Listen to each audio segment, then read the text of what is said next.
Vamos para a nossa aula de hoje, que é a Introdução à Óptica e Geométrica. Esse conteúdo já faz parte dos conteúdos aqui que vão finalizar o terceiro bimestre. Nós vamos ver agora o que é essa óptica geométrica.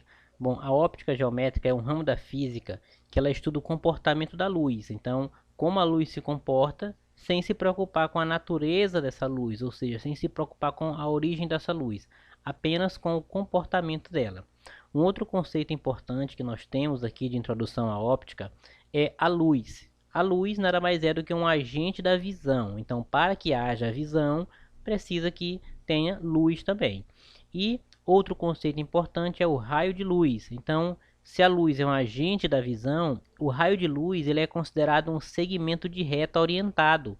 Como assim? É um segmento que vai de um local onde produz luz até uma fonte onde vai observar essa luz. Então, por exemplo, aqui uma vela acesa, você tem aqui o foco da luz, que é o fogo da vela, e ele se direciona em linha reta até uma fonte observadora, no caso aqui o olho humano. Então, nós chamamos isso de raio de luz, é aquela luz que é perceptível ao olho. E o feixe de luz nada mais é do que um conjunto de raios de luz. Então você junta vários raios de luz daquele, nós vamos ter uma coisa chamada de feixe de luz. O feixe de luz, dependendo da forma como ele estiver orientado, ele pode ser classificado como convergente, como divergente, cilíndricos. Então vai depender de como esses feixes de luz estão orientados. Por exemplo, aqui você tem os feixes de luz do Sol. Quando você bota através de uma lupa, acontece que esses feixes eles se concentram em um único ponto. No caso de uma vela, o feixe de luz ele sai de um ponto pequeno, que é a chama da vela, e ele pode se expandir pelo ambiente, tá?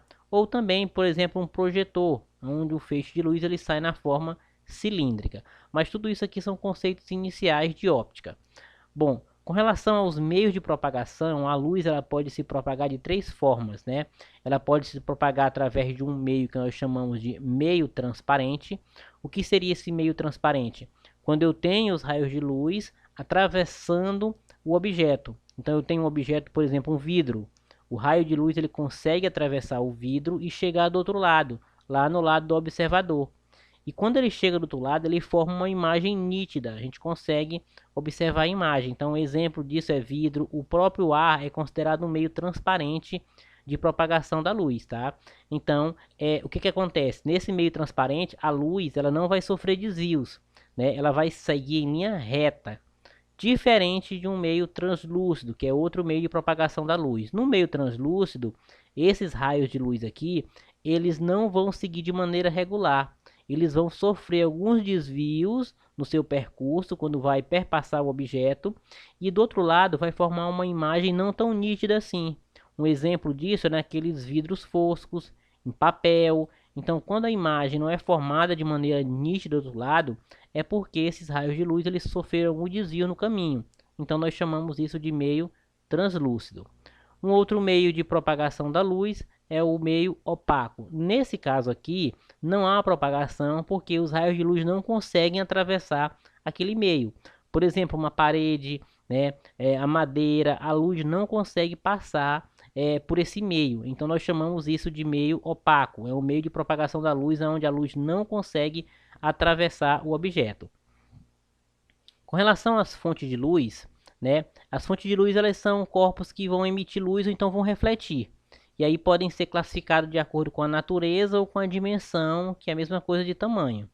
Com relação à natureza, né, as fontes de luz elas podem ser consideradas primárias e secundárias. Qual é a diferença? Na primária, são aquelas fontes que possuem luz própria, que vai emitir luz, como por exemplo o sol, uma lâmpada acesa. Então são fontes de luz própria, eles vão conseguir emitir luz. Já uma fonte de luz secundária, ela não vai possuir luz própria. O que vai acontecer? Ela vai refletir a luz de uma outra fonte. Um exemplo, a luz, no caso, a lâmpada, né, no caso, apagada, ela só vai refletir luz se eu acender ela.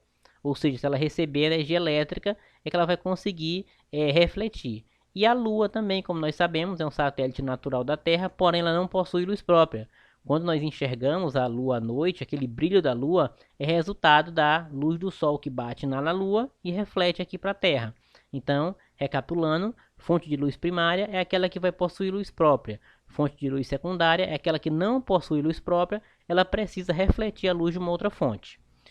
Bom, quanto ao tamanho ou dimensão, essa luz pode ser classificada como puntiforme ou então extensa. Puntiforme é uma fonte pequena de luz. Um exemplo, uma vela acesa é uma fonte de luz, porém uma fonte pequena. Agora, uma fonte extensa é uma fonte grande. Um exemplo bem clássico de uma fonte grande de luz é o Sol. Então, são conceitos bem simples para a gente entender. Os fenômenos ópticos, eles podem ser de três formas. Eles podem ser um fenômeno de reflexão da luz. O que é a reflexão da luz? É quando a luz ela bate numa superfície e esses raios eles retornam. Ela é refletida. Por exemplo, um espelho. Quando você pega um espelho, a luz bate no espelho e ela pode ser refletida. Ela volta no outro sentido. Então, ela vai atingir uma superfície que nós chamamos de bem polida. Então, ela atinge essa superfície e esses raios eles vão retornar. Isso eu chamo de reflexão da luz. A luz é refletida. Um outro fenômeno, né, é a refração da luz.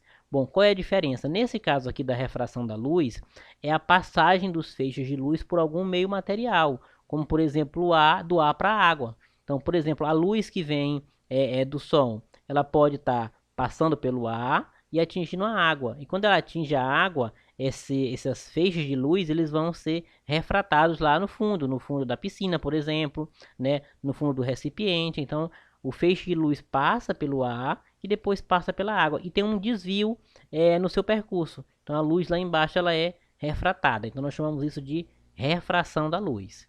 E nós temos a absorção. No caso da absorção, é um fenômeno onde a luz ela não vai nem ser refletida nem vai ser refratada. Aquela superfície ela vai absorver totalmente a luz, tá? Então, geralmente é em superfície escura. O asfalto, por exemplo, né? A gente vê essa questão da absorção. Ele absorve totalmente a luz. Cores escuras absorvem a luz, né? Você sai de roupa preta, camisa preta, ela tem uma probabilidade de absorção de luz muito maior que uma roupa de cor clara, branco, por exemplo. Então ele vai fazer a absorção dessa luz e a consequência da absorção dessa luz é o aquecimento do corpo, tá? É o aquecimento lá do objeto. Ele vai aquecer porque ele está absorvendo toda a luz, não está refletindo nem um pouco dela. E também com relação à luz, nós podemos determinar a medida do comprimento da sombra, utilizando os cálculos aí que envolvem a luz. Então, tomando como exemplo isso aqui, nós temos um prédio e temos uma árvore. Como é que a gente consegue calcular, por exemplo, a altura do prédio apenas com relação à luz? Nós temos essa pequena fórmula aqui, que ela pode variar de acordo com o material, de acordo com o livro, mas no geral ela quer dizer o quê? H1 sobre S1, altura 1 sobre a sombra 1, igual H2 sobre S2, altura 2 sobre a sombra 2. Para a gente fazer essa medida aqui de comprimento de sombra, nós precisamos sempre de dois objetos para comparar. Comparar o que? Sombra e altura. No caso aqui eu tenho um prédio, ele está recebendo a luz do sol que bate nesse sentido, e essa luz do sol quando bate aqui por trás do prédio, faz com que projete uma sombra nesse prédio. No caso a sombra do prédio aqui é 72 metros. E no mesmo sentido do prédio, nós temos uma árvore lá na frente, onde nós conhecemos a altura dela, que é de 2,50 m. A luz também bate no mesmo sentido, né, do prédio. E a sombra da árvore, que é projetada, é de 3 metros. Então eu tenho aqui a altura da árvore e a sombra que essa árvore projeta no solo. E aqui eu tenho o prédio, eu tenho a sombra que o prédio projeta no solo, que é de 72 metros. Porém, eu desejo saber a altura desse prédio. Posso estimar isso usando essa fórmula aqui. Então, vamos calcular. Olha só. A altura 1, vou considerar aqui a altura do nosso prédio, que eu não conheço. Então, a altura 1 sobre... Qual é a sombra 1? Qual é a sombra do prédio aqui? 72 metros, que é igual... A altura 2, eu vou considerar aqui a altura da árvore, que é de 2,5 metros. E a sombra da árvore que é projetada é de 3 metros. Eu coloco aqui embaixo. E agora eu faço pelos extremos, ó. 3 vezes H1 e 72 vezes 2,5. Quando a gente multiplica 3 vezes H1, dá 3H1, né, que é a altura 1. E 72 vezes 2,5 dá 180. Agora é só a gente fazer H1 igual 180 dividido por 3. H1 vai dar 60 metros. Então essa altura aqui estimada seria a altura do nosso prédio aqui, essa altura 1.